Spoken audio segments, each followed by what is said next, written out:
Quando você teve esse relacionamento que ele falou pra você ir, você ficou com ele quanto tempo e o que você consegue ver? Assim, foi o limite? Ele viu que tinha alguma coisa errada, falou: "Não dá mais, ou você vai no psiquiatra, eu não quero mais", porque normalmente vocês manipulam, né, o diagnóstico. Poderia falar: "Eu sou bipolar, ela me deu lá uns remedinhos, falou que eu tô depressiva, você tem que me ajudar".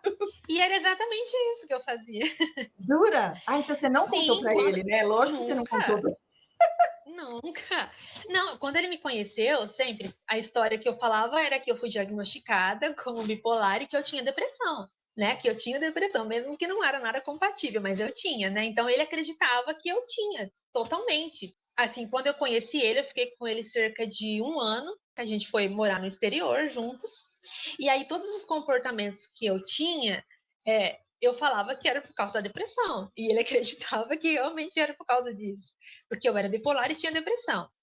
Então, mas ele também era bem complicado, porque ele também tinha traços narcisistas. Então, quando a gente foi para lá, começamos a morar junto, aí ele começou a apresentar ali também certos traços, como querer me controlar, querer me moldar, fazer joguinhos, tipo triangulação e essas coisas.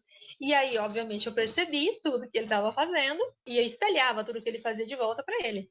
Eu espelhava de volta, só que pior, porque eu entendi exatamente o que ele estava fazendo e o que ia ferir ele, o ego dele, porque eu percebi. E aí, tipo assim, ele começou a surtar, ele passava mal, ele tinha crise de ansiedade, ele tinha ali um monte de problemas ali, começou a ter e tal. E aí, né, quando ele às vezes falava assim, não, eu não te quero mais, eu quero que você vá de volta pro seu país, não sei o que, eu não queria ir.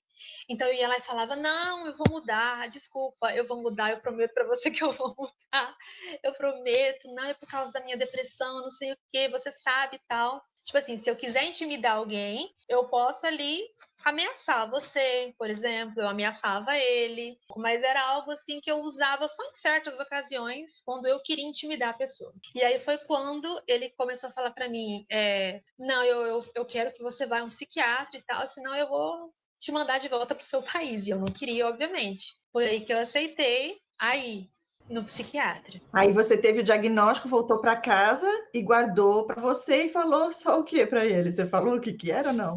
Então, aconteceu uma coisa assim. Quando eu fui lá no psiquiatra, ele conversou comigo sozinha, né? Uhum. Eu respondi um monte de questionário, fiz um monte de teste, fiz um monte de coisa e tal. Aí ele conversou comigo sozinha.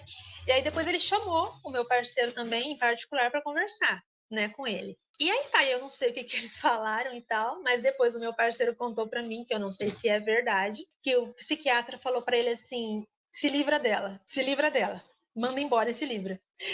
Não sei o porquê que ele falou isso, É, mas né? ele não te deu o diagnóstico, ele sabia que você era psicopata, então é por isso, né? Falou, sai fora antes que ela te destrua de vez.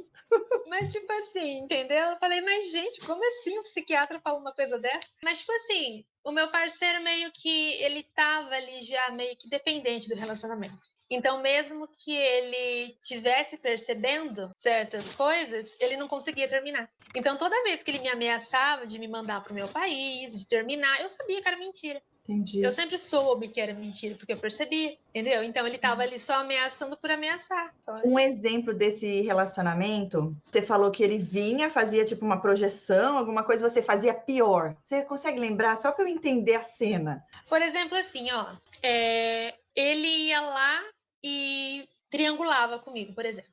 Falava de outra mulher, por exemplo, para me provocar propositalmente. De boa, eu ficava quieta, só escutando.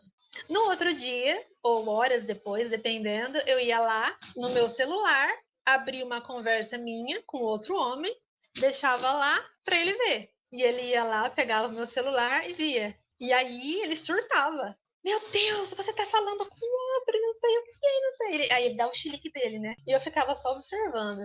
Aí eu, nossa, então. Tipo, sério que você tá preocupado com isso? Então, tipo assim, tudo que ele fazia, eu devolvia. E ele surtava total. Esse é um dos exemplos, assim. Sim. E essa parte que você falou que ele tinha ansiedade, ataque de pânico, tudo, o que você entende que gerou isso nele? Tinha algumas situações ali, né? Minha, por exemplo, assim, ele tinha um ego muito frágil. Então era muito fácil deixar ele meio que assim, é muito inseguro, era um homem muito inseguro. Então era fácil você desestabilizar o ego dele ali. Então, teve uma vez que eu não vou me lembrar direito o que aconteceu, mas ele pegou e ele começou a ter ali uma crise de ansiedade, que eu percebi. E aí eu sentei do lado dele, olhei para ele e falei assim para ele: "O que você tem? O que está acontecendo? Você tá morrendo?" Mas aí eu não me importei, porque eu sabia que era chilique dele. Eu fiquei só lá olhando e tipo, eu não dava ali o drama que ele queria. Eu era totalmente assim indiferente toda vez que ele. Sim, mas você acha que realmente ele estava? Porque eu vejo que quem tem esse transtorno, essa patologia, né, que você tem, vocês acham que a gente está fingindo. Eu tive um namorado, um sociopata, e eu tinha muitos ciúmes dele, porque ele fazia triangulação. No começo eu não fazia com ele, não. Né? Porque eu era até ingênua, eu nem sabia, eu só sofria, porque eu era dependente total dele. E aí eu chorava, mas ele falava, não, mas olha, eu fiquei com ela, mas eu vi que é de você que eu gosto. Aí eu ficava, nossa, pelo menos, a parte boa, né? Pelo menos ele viu que é de mim que ele gosta, só que aí depois ele ia e fazia de novo. E aí eu já estava na dissonância cognitiva, no vínculo traumático. Chegou uma hora que eu falei, se ele pode, eu também posso. Só que aí eu já estava indo contra os meus princípios e valores, né? Eu comecei a fazer o mesmo, mas para não me sentir tão humilhada, já que eu não conseguia sair do relacionamento, mas assim, eu chorava às vezes, porque era humilhante para mim, ele ficava me provocando com amigas próximas, e eu ficava com ciúmes, e eu falava, eu vou falar para ele, eu preciso, olha só, gente, aí eu passei por cima do meu orgulho, fui lá, olhando no olho dele, falei, eu tenho ciúmes, sabe que ele olhou para minha cara e falou? Para com esse teatrinho, para com essa palhaçada. Então, na mente dele, eu creio que ou ele realmente acha que os outros agem assim porque ele agiria assim, quando ele chora, ele era para manipular, ou algum gatilho que pode ter dado nele de alguma coisa de ver uma pessoa que chora como fraca, e isso irritava ele. O que você entende disso? Assim, você vendo ele estava realmente provavelmente tendo um ataque de pânico, mas para você ele estava fazendo um drama para você cair, é isso? É tipo assim, a gente tem ali um pensamento e a gente às vezes costuma achar que todo mundo pensa igual, né? Tem isso também. A gente costuma achar que a mente de todo mundo é bem parecida com a nossa. Tem isso, apesar da gente ter empatia cognitiva, que a gente conseguir entender o que está acontecendo com o outro de certa forma. Mas ali no caso dele, eu realmente estava achando que era um chilique dele ali, porque ele estava querendo fazer drama. Entendeu? Naquela hora eu achei realmente isso. Tanto que eu, tipo, nem liguei. E eu realmente não ligava toda vez que ele agia assim. Sim. E outra coisa que eu acho interessante na psicopatia o narcisista normalmente ele gosta de se relacionar com pessoas que ele acredita e sente que são menos do que eles, exatamente por essa insegurança, pelo ego muito frágil. Psicopata já é diferente. Normalmente gosta de desafios, de pessoas que são, né? Me conta se você já teve um relacionamento assim. E o que te atrai num homem. Até hoje, todos os meus parceiros tinham traços narcisistas.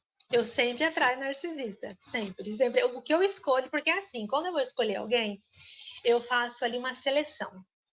Eu começo a ter contato com várias pessoas ao mesmo tempo. Vamos supor assim que eu tenho contato com 5 pessoas. Eu vou observar as 5, eu vou analisar todas essas 5 pessoas e eu vou escolher uma, que eu acho que vai ser a que vai cumprir ali o que eu quero, que vai. E rapidinho, isso tudo em redes sociais, aplicativo de relacionamentos, ou é em geral pessoas ao vivo que você conhece, ou é Não, mais é em internet? geral. Em Geral. geral, Ok, internet e pessoalmente também, depende, qualquer um. ok. E aí eu escolho aquela pessoa que eu acho que vai ter os ganchos que me interessam, porque eu escolho pessoas que têm ali sempre dois requisitos. Uma é os ganchos emocionais, que é o que me interessa também, e também o financeiro ali, a questão da condição financeira. Então eu sempre vou escolher aquela pessoa que eu vejo que ela tem ali um ego frágil, que ela é extremamente carente, né? Então, até hoje, todos os meus parceiros tinham traços narcisistas. Não chegavam a ser um narcisista patológico, inclusive eu já cheguei a sair com um, mas todos que eu tive relacionamento tinham traços, mas não eram de fato narcisista patológico. Interessante. E esses ganchos emocionais que você fala, pessoas frágeis, carentes, por quê? Por que isso daí te interessa? Porque é exatamente esse tipo de pessoa que vai ali entrar comigo no relacionamento e vai ser totalmente fácil manejar ali e manipular ela. Vai ser a pessoa mais fácil. Porque se você é uma pessoa totalmente, que tem o seu senso de valor, que você sabe quem você é, que você tem uma autoestima muito grande, você não vai entrar. Ou você vai perceber muito rápido, entendeu? O que acontece é que como a gente não consegue sentir emoções, a gente precisa de algum jeito, digamos que, ver isso, nem que seja tirando de outra pessoa. A gente tem que ver a reação, a gente tem prazer em sentir e ver reações do outro, entendeu?